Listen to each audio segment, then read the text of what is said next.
Bonjour à tous et bienvenue dans cette session où nous allons passer aux travaux pratiques du fameux service serverless Lambda. Et alors, on va se connecter tout de suite sur la console et puis je vous retrouve de l'autre côté. À tout de suite. Alors, pour cet atelier de travaux pratiques, on va passer rapidement tous ceux qui pensent que le code, la programmation, les fonctions, tout ça, c'est pas pour eux. Détrompez-vous, c'est très très simple. Par contre, c'est vrai que quand on n'est pas habitué et si on n'est pas tout à fait à l'aise avec le code, les fonctions et tout un tas de nouvelles notions que vous n'avez pas encore totalement appréhendées, c'est pas grave. Regardez, prenez votre temps. L'important, si vous voulez passer une certification pour le Cloud Practitioner, c'est vraiment la compréhension. C'est pas, vous savez, pour passer une certification Cloud Architect, il faut 1 an. Pour passer un Cloud Architect, un CSA, pour un Solution Architect Certified professionnel, c'est 2 ans. Vous voyez, donc ne vous inquiétez pas, prenez votre temps, apprenez les rudiments. Achetez un bouquin sur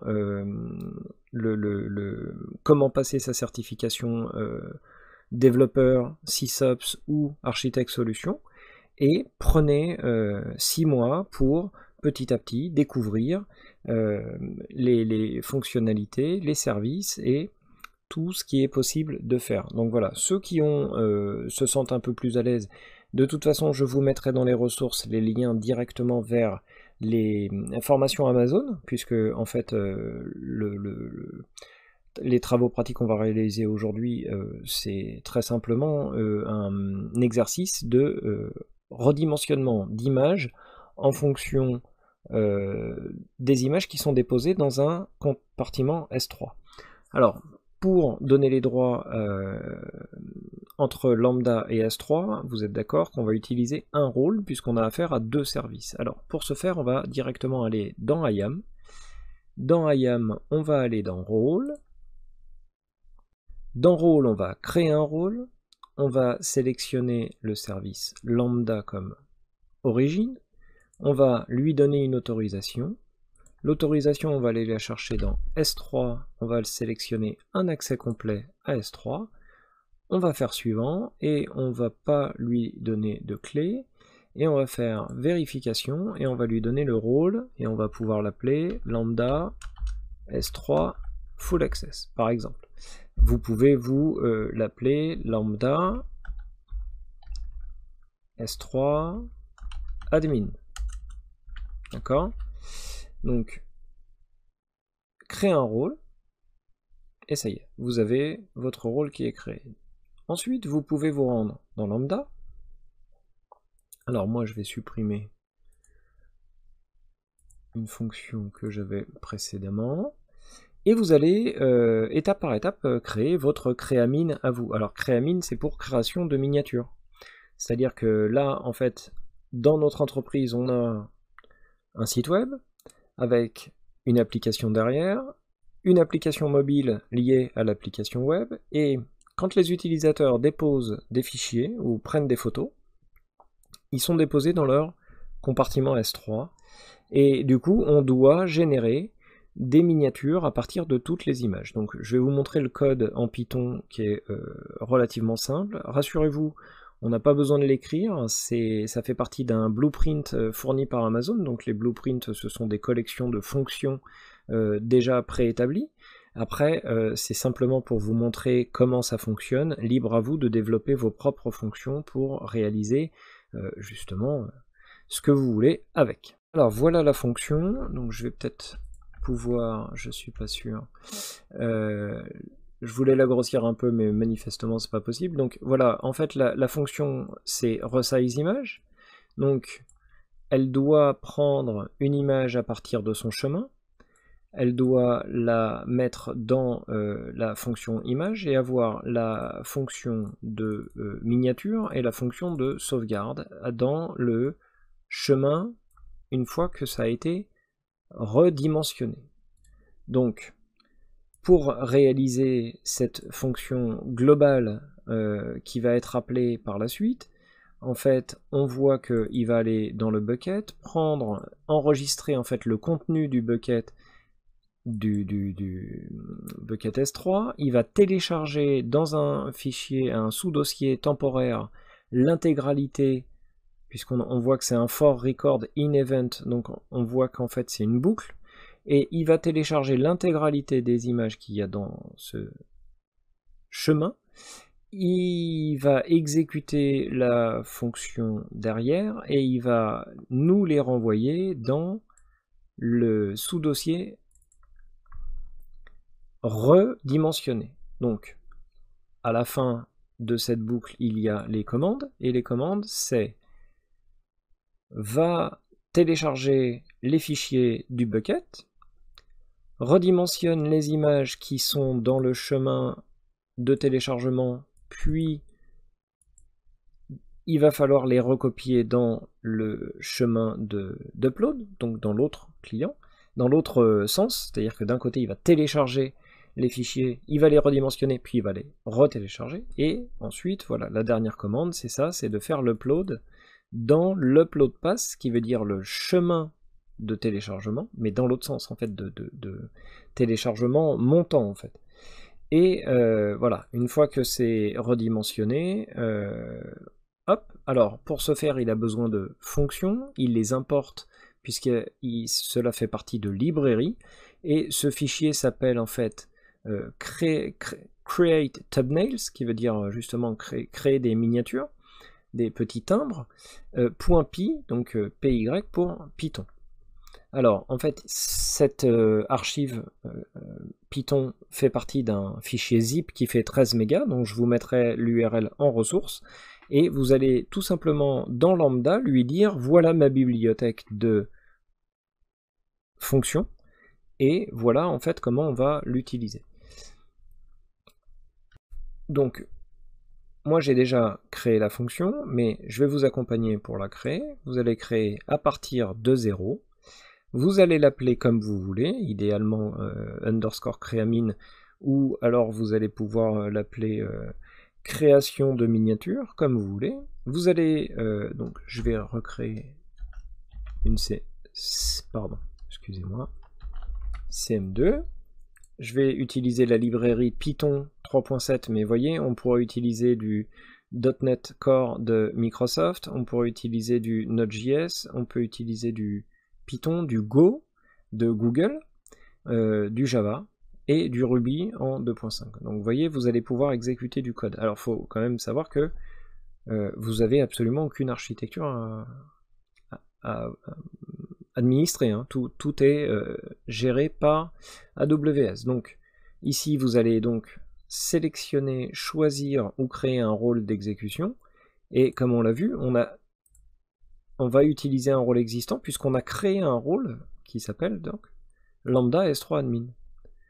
Et là, directement on va faire créer la fonction et votre fonction va apparaître. Alors vous voyez, vous avez un designer qui va vous permettre de sélectionner le type de déclencheur. Alors, on peut utiliser S3, SNS, SQS, mais vous voyez, on peut aussi utiliser d'autres services, comme je vous disais, les services AWS, Kinesis, DynamoDB pour les bases de données, CodeCommit, CloudWatch Event, Application Load Balancer, API Gateway.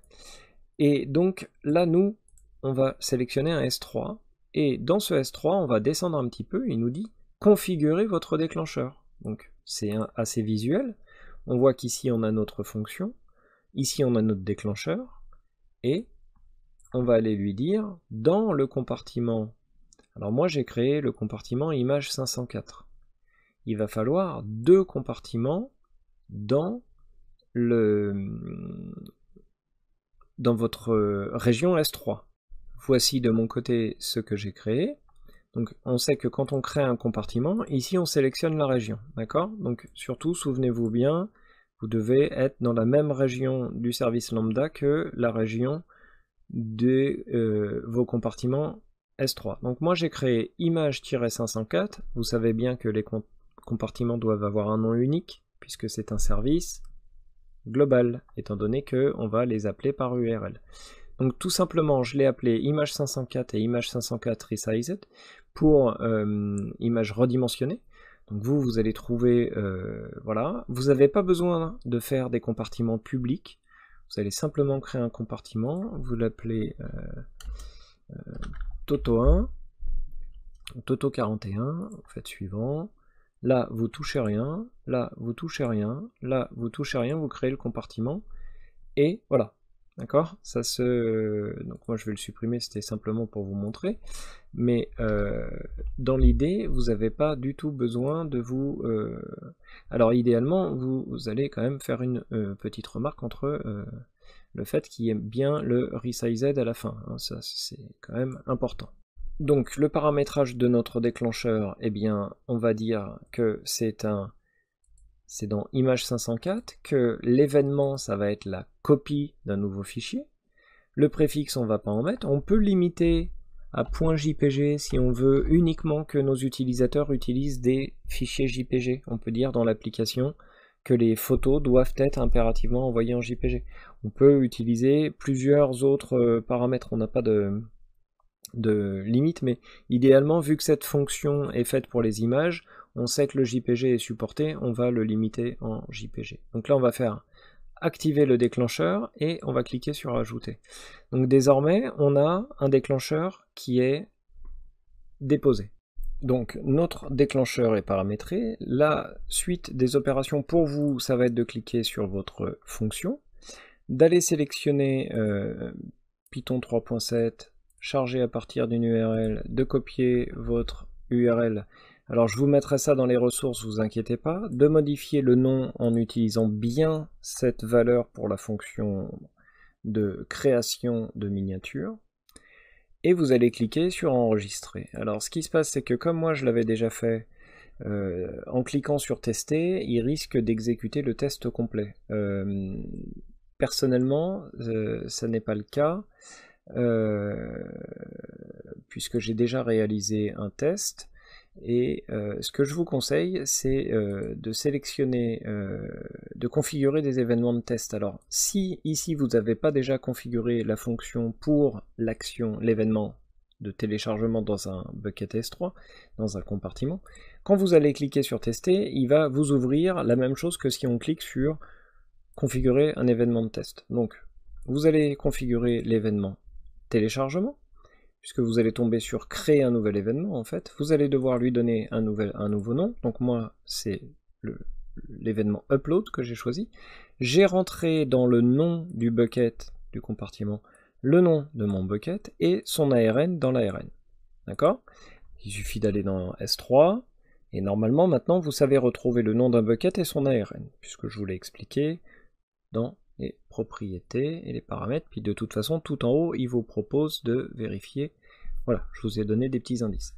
Ensuite, il est conseillé dans ce test d'avoir déjà téléchargé une image. Vous mettez une image de test, hein, et ça vous permettra de tester la fonction directement. Voilà, mais si vous en mettez pas, il vous en tiendra pas rigueur, mais normalement c'est conseillé. Donc une fois que vous avez fait ça, la case enregistrer redeviendra orange, vous pourrez cliquer dessus. Et ensuite, vous allez pouvoir tester. Alors, moi, si je teste, l'exécution de la fonction, elle a réussi. Pourquoi? Parce qu'il y a déjà des images et qu'il a créé les miniatures. Toutefois, c'est pas ça que je veux vous montrer. C'est qu'une fois que la fonction lambda est active et qu'elle est en cours d'utilisation, vous pouvez directement aller dans S3, directement aller dans votre compartiment, et vous allez pouvoir charger une image. Voilà, donc je vais simuler l'activité d'un utilisateur, c'est-à-dire je vais charger dans mon compartiment d'origine les images. Donc j'ai pris voilà, des images haute résolution. Là je peux cliquer sur annuler, je vais faire suivant. Je ne vais pas me préoccuper des réglages puisque c'est automatisé pour l'utilisateur. Je vais faire charger et hop, mes fichiers sont directement déposés. Et alors qu'est-ce qui se passe? Lambda est averti et poum, automatiquement j'ai mes fichiers. Alors vous voyez là, les images de base font 2 mégas, 780 kg, 1 méga 9, 1 méga 3, 1 méga 5, et si je retourne dans ces images et que je les télécharge, eh bien on peut voir que les images ont bien été redimensionnées. Vous voyez? Et qu'au bout d'un moment, lorsque on va ne plus s'occuper de nos compartiments, eh bien, automatiquement, le ménage sera effectué par Lambda, puisqu'il a également une fonction de nettoyage. Donc, je vous laisse imaginer les possibilités lorsqu'on arrive à faire communiquer des services et qu'on arrive à automatiser des fonctions à partir d'événements qui font partie du cœur de notre business. C'est-à-dire que là, si vous ouvrez un service de redimensionnement, faut quand même savoir que le premier million de requêtes lambda est gratuit. Donc voilà, une fonction lambda, quand elle s'exécute, vous êtes facturé à la quantité de fonctions que vous exécutez. Donc si on mixe avec tout ça le niveau gratuit de tous les services et qu'on se met à développer une application mobile, voilà, on peut quand même commencer à faire des choses. Alors après, on peut aller se renseigner, aller dans les pépinières de start-up comme à l'école 42, à la station F, aller voir les gens qui gravitent autour d'AWS, des services de ce type, et puis comment faire partie de l'aventure, alors que ce soit en tant qu'administrateur, en tant que développeur, en tant qu'architecte. Mais voilà, il y a moyen d'aller aider ces gens-là, sachant qu'il y a une pénurie actuellement de compétences, et voilà, concernant ce métier. Donc voilà, on a vu en tout cas les fonctions lambda. On va passer tout de suite au récapitulatif du service, et puis j'espère que vous avez le temps de nous rejoindre immédiatement, et puis pour ceux qui n'ont pas le temps, je vous dis à très bientôt.